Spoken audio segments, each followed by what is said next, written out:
함께 기도하겠습니다. 아버지 하나님, 오늘도 우리에게 주께서 주신 이 귀한 날과 생명을 주님께 드리며 예배함으로 하루를 시작하게 하시니 감사합니다. 주님께 의탁하고 맡기고 드림으로 주님의 충만한 사랑을 힘입어 이 하루 살아감에 부족함 없도록 이 시간 우리에게 성령으로 역사하시며 그 사랑의 음성으로 친히 말씀하여 주시고 함께하여 주시옵소서. 감사를 드리며 우리 구주 예수 그리스도의 이름으로 기도합니다. 아멘.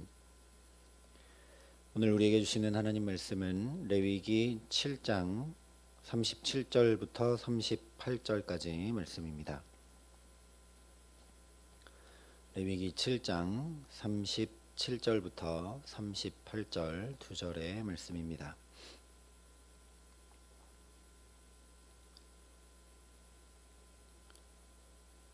레위기 7장 37절부터 38절까지 말씀을 제가 봉독해 드리겠습니다. 하나님의 말씀입니다. 이는 번제와 소제와 속죄제와 속건제와 위임식과 화목제의 규례라. 여호와께서 시내 광야에서 이스라엘 자손에게 그 예물을 여호와께 드리라 명령하신 날에 시내산에서 이같이 모세에게 명령하셨더라. 아멘. 오늘 말씀은 레위기 1장부터 지금까지 쭉 말씀해 주셨던 5가지 제사 규례들을 두 절로 정리해 주고 있습니다. 37절이 이렇게 말씀합니다. 이는 번제와 소제와 속죄제와 속건제와 위임식과 화목제의 규례라. 1장부터 아주 자세하고 세밀하게 그리고 2번이나 반복해서 이 제사의 규례들을 말씀해 주셨으니 곧바로 다음 장 8장의 내용으로 넘어가도 아무 문제가 없을 것 같은데 다시 이 5대 제사를 말씀하고 있다라는 건 우리도 이 5대 제사를, 이 규례들을, 이 의미들을 다시 한번 새길 필요가 있다라는 말씀입니다. 하나님께서 쭉 말씀해 주시고 다시 한번 이것을 정리하고 계신다는 이유는 우리도 이것을 다시 마음에 새기고 정리하고 이 규례와 율례를 행하게 하신 그 의미를 깊이 담고 되새기라 하신 말씀이기 때문입니다. 첫 번째로 번제는 누구든지 언제든지 하나님 앞에 나아갈 수 있는 길을 환히 열어주셨음을 알게 하신 제사입니다. 그래서 제사장들은 제단 위에 아침 저녁으로 불을 꺼트리지 않는 상번제를 드렸습니다. 이 상번제 제물이 항상 타고 있는데 그 번제물 위에 여타의 다른 제사들을 드리도록 하므로 하나님께 나아갈 길이 누구에게든 언제든 열려 있음을 계시해 주신 것입니다.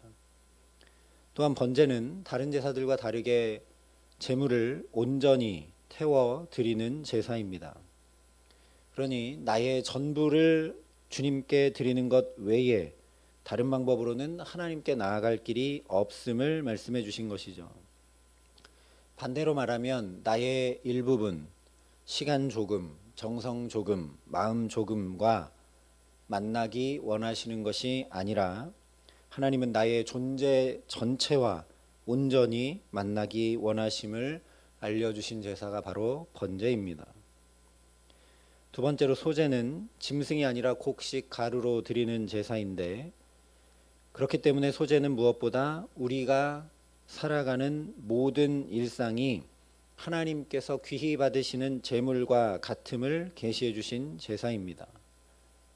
그냥 살고 되는 대로 되는 삶이 아니라 하나님께서 향기롭게 받으실 만한 세상과 구별하여 거룩히 살아가야 함을 깨우쳐 주신 것이 바로 소제입니다. 또한 소제는 하나님께서 맺게 하신 열매인 곡식, 즉 하나님께서 공급하신 것으로 드리는 제사이기 때문에 감사 제사이기도 합니다. 그러니 소제를 드리면서 자연히 나를 살게 하시는 이, 내게 있는 모든 것을 공급하시는 이가 바로 하나님이심을 경험하고 누리도록 하신 것이 소제입니다. 그래서 우리가 소제를 하나님께 드리기 때문에 향기롭게 받으시는 것이 아니라는 것을 또 알게 됩니다. 우리 삶의 모든 것은 이미 하나님께서 우리에게 주신 귀한 것들이기 때문에 그것 자체로 복되고 귀하고 아름다운 것이라는 말씀입니다. 우리가 볼 때는 우리의 삶에 문제가 있고 나의 모습에 부족함이 있고 또 연약함이 있고 만족스럽지 않은지 몰라도 이 삶은 하나님 주신 것이기 때문에 이미 아름답고 이미 향기롭고 이미 귀하고 이미 하나님이 받으실 만한 온전한 것이라는 의미가 오롯이 담긴 제사가 바로 소제입니다. 세 번째로 속죄제는 말 그대로 죄를 사함받도록 하신 제사입니다. 그것이 부지 중에 범한 죄라 할지라도, 다시 말하면 가장 작고 가장 가볍게 여기고 지나갈 만한 죄라 할지라도 하나님 앞에 반드시 회개하고 죄를 사함 받아야 함을 계시해 주신 제사가 속죄제입니다. 그런데 이 속죄제 규정 중에 제물에 피를 뿌리게 하신 규정들을 보면 우리가 지은 죄는 나 하나만 상하게 하는 것이 아니라 하나님께 나아갈 길이 모든 사람에게 막히게 만드는 것을 알게 하셨습니다. 나만 아니라 다른 이들도 하나님께 나아가지 못하도록 만드는 것이 바로 죄라는 것을 계시해 주신 제사가 바로 속죄제입니다. 그만큼 죄가 무섭고 무거운 것을 반드시 기억하고 죄를 짓지 않는 거룩하고 정결한 백성으로 살아가도록 말씀해 주신 제사가 바로 속죄제입니다. 그러나 속죄제의 진정한 의미는 죄의 무서움과 무거움에 있는 것이 아니라 죄가 아무리 그렇게 무섭고 무거운 것이라 할지라 해도 속죄제를 드림으로 다시 하나님께 나아올 수 있도록 하시겠다. 죄가 아무리 그렇게 무섭고 무겁다 할지라도 그것이 결코 하나님 앞에 나오는 것을 막거나 끊지 못한다라는 하나님의 강력한 의지와 사랑이 바로 속죄제의 진정한 의미입니다. 그 어떤 죄라도 하나님 앞에 용서받지 못할 죄는 아무것도 없음을 알려주신 제사가 바로 속죄제입니다. 네 번째로 속건제는 제사 드리는 규례는 속죄제와 거의 같지만 드려야 하는 이유가 다르죠. 속건제는 하나님과 이웃에게 실질적인 피해를 입힌 경우에 그 피해의 5분의 1을 더해서 보상하며 죄를 사함받도록 하신 제사가 속건제입니다. 그러니 속건제에서 가장 중요한 것은 반드시 값을 치러 보상해야 하는 것이죠. 또 속건제를 드리는 경우들은 알고 지은 죄, 의도적으로 지은 죄들에 해당합니다. 그러니 속건제는 내가 의도적으로 악한 마음을 품고 저지른 죄라 할지라도 하나님 앞에 그 죄를 인정하고 회개하고 나가기만 하면 이것이 죄제 규례와 똑같기 때문에 모르고 지은 죄처럼 하나님 앞에 여김받게 하시고 사함 받게 하시는 것을 나타내 보여주신 제사입니다. 더 나아가서 속건제는 우리가 죄를 저질러서 사람과 하나님께 피해를 입힌 것을 보상해야 하는 규정이지만 거꾸로 보면 하나님께서 죄로 상해버린 우리를 보상해 주시고 회복해 하심을 계시해 주신 제사입니다. 죄는 하나님을 상하게 하는 것이 아니라 바로 우리를 상하게 하는데 하나님의 소유인 우리에게 속건제를 드리도록 하심으로 하나님께서 상해버린 우리를 회복시켜 주시는 제사가 속건제이기 때문입니다. 실제 하나님께서 독생자 예수 그리스도를 대속물로 내어주심으로 죄의 값을 다 치러버리시고 죄로 인해 상하고 깨어져 버린 우리를 온전케 해주셨습니다. 다섯 번째로 화목제는 하나님과의 관계는 반드시 이웃과의 관계로 나타나고 누려지는 것을 계시해 주신 제사입니다. 우리가 하나님을 믿는다고 하는 것은 와서 예배드리는 것만 아니라 우리 만나는 사람들, 함께한 사람들과 화목하고 또 친밀한 관계들로 누려지도록 반드시 나타나야 된다라는 것이죠. 그래서 다른 제사들과 다르게 제물에 비둘기 또는 곡식으로 드릴 수 없게 되어 있는 제사가 화목제입니다. 이웃과 잔치하며 나누어야만 완성되는 제사가 바로 화목제이기 때문입니다.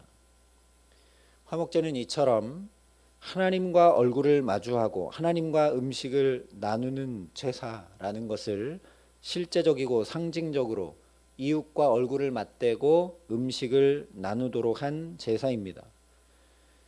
그래서 이 화목제는 반드시 친밀한 관계 안에서만 일어나는 식탁 교제를 통해 하나님의 화목이 무엇을 의미하는지 경험토록 하신 제사입니다. 그래서 한마디로 하면 감사와 기쁨과 행복이 가득 넘치는 잔치의 제사, 하나님과 이웃과 만물과 더불어 말할 수 없는 기쁨을 나누는 제사가 바로 화목제입니다. 그리고 이 화목제를 통해 실제적인 식탁 교제가 이루어지기 때문에 자연히 사람 사이의 관계 회복을 넘어 물질의 회복, 다시 말하면 경제 정의가 실현되게 되어 있습니다. 왜냐하면 가난한 사람들은 소나 양이나 염소라는 재물 자체를 드릴 수 없기 때문이죠. 그래서 조금이라도 더 있는 사람이 이 재물들을 이웃과 함께 나눔으로 경제 정의도 실현되도록 하신 제사가 바로 화목제입니다. 이처럼 우리에게 온전한 샬롬, 즉 평강을 회복시키시는 분이 바로 하나님이심을 계시해 주신 제사가 바로 화목제죠. 그런데 오늘 말씀을 보면 이 5대 제사의 규례와 나란히 중간에 놓여 있는 것이 뭐냐? 바로 제사장 위임식 규례입니다. 물론 위임식 규례의 상세 내용은 8장 이후에 기록이 됩니다. 그러나 37절에 분명히 말씀하고 있는 것처럼 이 위임식 규례가 나머지 5개의 제사들과 함께 묶여 있습니다. 왜냐하면 이 5대 제사를 집전함으로 거룩을 지켜나가고 백성들 가운데 거룩을 세워나가도록 하나님께서 구별하여 세우신 사람들이 바로 제사장들이기 때문이죠. 그래서 이 제사에 관한 모든 것을 바로 제사장들에게 위임하셨다라는 걸 알 수 있습니다. 제사 규례는 곧 하나님을 만나도록 하신 규례들이기 때문에 이 하나님과 만나는 일 전체를 제사장들에게 위임하신 것입니다. 그래서 바로 앞에 36절까지 살펴봤던 것처럼 제사장이 무너지면 다 무너지게 되어 있습니다. 오늘 우리도 마찬가지라는 말씀입니다. 목사가 무너지면 다 무너진다는 말씀이 아닙니다. 베드로전서에 그리스도인 모두가 왕같은 제사장이라고 분명히 말씀했죠. 그러니 우리를 통해 세상이 하나님 만나는 일을 우리에게 위임하셨다라는 말씀입니다. 사실 이스라엘을 출애굽시켜 하나님께서 구원하신 이유도 똑같은 이유죠. 이 이스라엘을 통해 열방이 하나님이 이런 분이시구나, 하나님과 함께하면 이런 삶이 펼쳐지는구나 하는 것을 바로 이스라엘을 통해 경험하고 보고, 그래서 열방도 하나님을 만날 수 있도록 세우신 것이 바로 이스라엘인 것처럼 오늘 우리도 우리를 통해 저 세상의 모든 사람들이 하나님을 만나도록 그리스도인으로 우리를 세우셨다라는 겁니다. 위임하셨다라는 것이죠. 이것은 단지 막중한 책임을 맡기셨다라는 의미가 아닙니다. 우리를 통해 하나님을 보고 듣고 경험할 수 있도록 세우셨다는 말씀입니다. 다시 말하면 제사, 즉 예배 규례는 행해야 되는 이런저런 지금까지 쭉 말씀드렸던 이 5가지의 수많은 규범들의 강조점이 있는 것이 아니라 우리 삶의 자리에 그 강조점이 있다라는 겁니다. 실제 우리가 살펴봤던 것처럼 하나님은 제사 규례를 쭉 말씀하시면서도 계속 세밀하고 자세하게, 심지어 길에서 주운 것, 옷을 빠는 일, 설거지하는 일까지도 상세히 말씀하시는 것을 보게 됩니다. 하나님 앞에 제물을 어떻게 잡아야 되는지, 어떻게 불태워 드려야 되는지, 제사장 몫은 무엇인지 도 말씀하시지만 그것과 거의 비슷한 수준으로 생활에서 물건을 주었을 때 옷을 어떻게 빨아야 되는지, 설거지를 어떻게 해야 되는지까지도 상세히 말씀하시는 것을 보면 이 제사 규례의 중점과 주안점을 하나님이 바로 우리 삶에, 우리 생활에 두고 계시는 것을 알게 됩니다. 왜 그렇게 말씀하셨는가? 바로 제사, 예배는, 다시 말하면 거룩은 우리가 살아가는 삶의 모습에서 완성되기 때문입니다. 제사의 형식만 잘 준수하여 제물의 목만 자르는 것을 하나님께서 역겹다라고 분명히 말씀하셨습니다. 이 5대 제사의 규례들의 모든 기저에 담긴 의미가 보여주고 있는 것처럼 그 예배자의 삶이 뒷받침되지 않는 예배, 이웃을 돌보지 않고 사랑하지 않으며 드리는 예배는 예배되지 못하는 것이라는 말씀이죠. 그러므로 레위기가 전하고 있는 것은 캐캐 묵어서 아무 상관도 소용도 없는 제사 규례가 아니라 바로 하나님의 백성이 살아가야 될 삶을 말씀하고 있는 것입니다. 단지 제사 지침이 아니라 그리스도인들이 살아가야 할 하나님 나라의 복음을 담아내고 있는 책이 바로 레위기라는 겁니다. 그래서 오늘 38절이 이렇게 마칩니다. 여호와께서 시내 광야에서 이스라엘 자손에게 그 예물을 여호와께 드리라 명령하신 날에 시내산에서 이같이 모세에게 명령하셨더라. 특별히 시내 광야에서 하신 말씀인 것을 밝히고 있습니다. 누차 말씀드렸지만 아무것도 구할 수 없는 광야에서 이런 엄청난 제사 규례는 정말 부담되는 말씀입니다. 이 5가지 제사에 이러한 제물들을 가지고 나와서 이렇게 하나님께 드려라. 이 신의 광야에서 그렇게 하라고 하는 말을 듣는 것 자체가 부담이죠. 하루하루 먹고 살기는커녕 생존 자체가 문제가 되는 이 광야에서 하나님은 엄청난 꿈을 말씀하고 계십니다. 그런데 이것은 현실과 동떨어진 이상을 말씀하시는 것이 결코 아닙니다. 오히려 작은 것을 하지 않으면 큰 것을 할 수 없고, 없을 때 하지 않으면 있을 때 할 수 없고, 지금 하지 않으면 나중에도 할 수 없음을 말씀하고 있는 것입니다. 신의 광야 한복판이라 할지라도 하나님께서 번제, 소제, 속죄제, 속건제, 화목제를 능히 이스라엘 백성들이 드리고도 남음이 있도록 채우시고 역사하시며 거룩한 자들로 반드시 세우실 것을 천명하신 말씀이라는 것입니다. 그래서 이 제사 규례는 사람이 하나님께 드리며 나아가고 사람의 지혜로 이렇게 행하는 것이 아니라 하나님께서 친히 명령하신 것임을 강조하며 끝마칩니다. 여호와께서 이스라엘 자손에게 명령하신 날에 시내산에서 이같이 모세에게 명령하셨더라. 하나님의 말씀은 영원히 살아 역사하시는 말씀인데 이 모든 규례는 하나님께서 명령하신 것, 계시하신 것이라는 말씀입니다.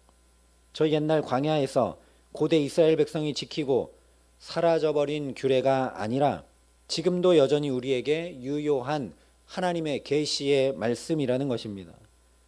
왜냐하면 여기 말씀한 그대로 예배는 우리로부터 시작되는 것이 결코 아니기 때문입니다. 처음부터 하나님께서 제정해 주신 것이 바로 예배입니다. 그러니 작은 것 하나까지도 세밀하게 우리 삶의 자리를 살펴주셔서 제정해 주신 하나님의 말씀, 하나님의 초대에 반응하고 응답하는 것이 바로 예배라는 것이죠. 이 하나님께서 오늘도 여전히 우리의 삶을 세밀히 살피시고 인도하고 붙들고 계신 줄 믿습니다. 그 증거가 이 첫 시간부터 하나님 앞에 예배하고 있는 바로 우리 자신의 모습입니다. 여기 말씀한 그대로 하나님이 아니면, 하나님의 명령, 하나님의 말씀이 아니면 그 어떤 사람도 결코 예배할 수 없기 때문입니다. 그러니 이 하나님께서 정말 우리 가정이, 우리의 자녀들이, 우리의 일터와 우리의 모든 삶이, 우리 이웃들과 온 세상이 바로 우리를 통해, 예배하는 우리를 통해 하나님을 보고 듣고 경험하고 누릴 수 있도록 오늘 우리의 삶을 지키시고 채우시고 인도하시며 말씀하신 그대로 온전히 우리를 세워주시는 귀한 은총 주시기를 우리 구주 예수 그리스도의 이름으로 간절히 축원합니다. 함께 기도하시겠습니다. 사랑과 은혜가 풍성하신 아버지 하나님, 예배할 수 있는 하나님의 사람으로, 그리스도인으로 오늘도 이 첫 시간부터 우리를 불러주시고 붙들어 주시니 참 감사합니다. 아버지 하나님, 이 예배가 내가 새벽을 깨우고 내 의지와 내 힘으로 나와 드리는 것이 아니라 하나님이 나의 마음과 삶과 영혼에 명령하셨고 나를 이끌어 붙드셨기에 이렇게 주 앞에 나와 예배할 수 있는 것임을 깊이 깨달아 알고 누릴 수 있도록 우리에게 성령으로 함께하여 주시옵소서.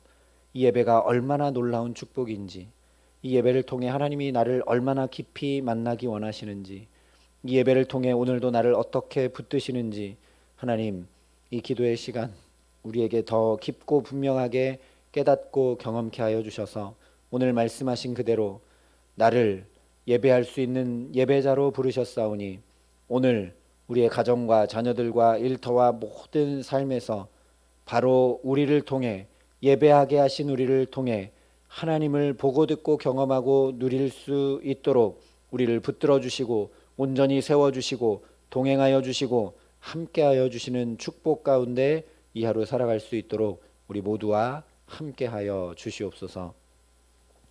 이제는 친히 우리의 구원이 되신 우리 구주 예수 그리스도의 은혜와 그 독생자 예수를 아낌없이 내어주신 아버지 하나님의 놀라우신 사랑하심과 오늘도 예배함으로 하나님을 드러내고 하나님을 경험하고 하나님을 누릴 수 있도록 우리를 도우시고 붙드시는 성령 하나님의 교통하시고 역사하심이 여기 머리 숙여 우리 모든 삶의 자리에서 하나님 말씀하신 대로 구별하고 거룩하고 성결하게 가장 축복된 삶, 하나님께서 그런 삶을 능히 살아갈 수 있도록 붙들어 주시고 역사하시는 삶을 살아가기로 소원하고 결단하는 여기 모인 모든 주의 성도들과 사랑의 빛교회 교우들과 이 나라의 민족과 이 귀한 복음을 오늘도 세계 만방에 전하시는 선교사님들 가운데 이제로부터 영원토록 함께 하시기를 간절히 축원하옵나이다. 아멘.